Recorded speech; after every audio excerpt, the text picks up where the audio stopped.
Hi guys, Carlos Agassi here, nutrition tip of the week. So ang vitamin C ay universal vitamin siya, water soluble. Ano yung water soluble? Ano siya, naiihi siya, nalalabas ng katawan sa wiwi o sa pawis. Tapos ano siya, universal vitamin kasi antioxidant siya, universal antioxidant.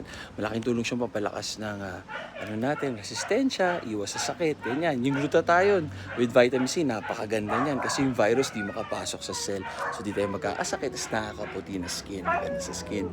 Tsaka malaking tulong ang vitamin C for collagen synthesis, collagen production ng katawan.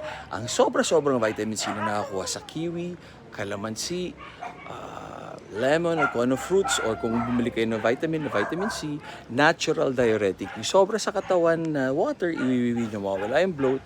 At kung constipated kayo, natural laxative siya. So, yun ang tip of the day. Para ma-achieve to, 500 milligrams pataas.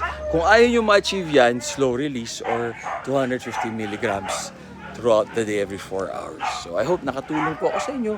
Kung mga may questions kayo, comments, suggestions, leave a comment here, like, share. Tapos kung gusto nyo may makasama sa show ni Mrs., kumanta, mag-perform, mag-judge, mag-host, mag-motorcade, mag-guest sa pelikula, telebisyon, kunin sa commercials ninyo, video greeting, online coaching, just message my wife, Sharina Agassi. We're looking forward to working with you. Lahat po yan may bayad at medyo may kamahalan. God bless you guys.